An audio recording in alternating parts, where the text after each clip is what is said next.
Youth for ಸೇವಾ ಮತ್ತು Texas instruments Bengaluru ಇವರ ಸಂಯುಕ್ತ ಆಶ್ರಯದಲ್ಲಿ ಸರ್ಕಾರಿ ಶಾಲಾ ಮಕ್ಕಳಿಗೆ ಕಲಿಕೋಪಕರಣಗಳ ವಿತರಣಾ ಕಾರ್ಯಕ್ರಮವು ಸರ್ಕಾರಿ ಕನ್ನಡ ಹಿರಿಯ ಪ್ರಾಥಮಿಕ ಶಾಲೆ ಬೆಳಗಾವಿಯ ಬಸವನಕುಡಿಚಿಯಲ್ಲಿ ನಡೆಯಿತು. ಸುಮಾರು 150ಕ್ಕಿಂತ ಹೆಚ್ಚು ಕಲಿಕೋಪಕರಣಗಳನ್ನು ವಿತರಿಸಲಾಯಿತು. ಈ ಕಿಟ್ನಲ್ಲಿ bag, books, pouch, pen, pencil ಮತ್ತು ಕತೆ ಪುಸ್ತಕ ಇವೆ. ಕಾರ್ಯಕ್ರಮದಲ್ಲಿ ಮುಖ್ಯ ಅತಿಥಿಗಳಾಗಿ ಸಂತೋಷ್ ಕೋತ್ ಅವರು ಆಗಮಿಸಿದ್ದರು.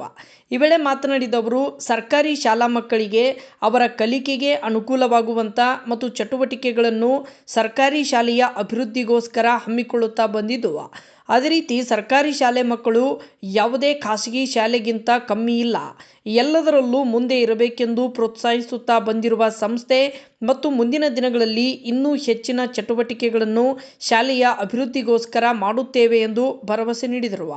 ಈ ಕಾರ್ಯಕ್ರಮದಲ್ಲಿ ಎಸ್ಟಿಎಂಸಿ ಅಧ್ಯಕ್ಷರು, ಸರ್ವ ಸದಸ್ಯರು, ಶಾಲೆಯ ಶಿಕ್ಷಕರು, ಗುರುಮಾತೆಯರು, ಶ್ರೀ ಕೃಷ್ಣ ಫೌಂಡೇಶನ್ ಅಧ್ಯಕ್ಷರಾದ ಪ್ರಶಾಂತ್ ಕವಲ್ಗಿ ಮತ್ತು ಸ್ವಯಂ ಸೇವಕರಾದ ಚೈತ್ರಾ, ಅಂಕಿತಾ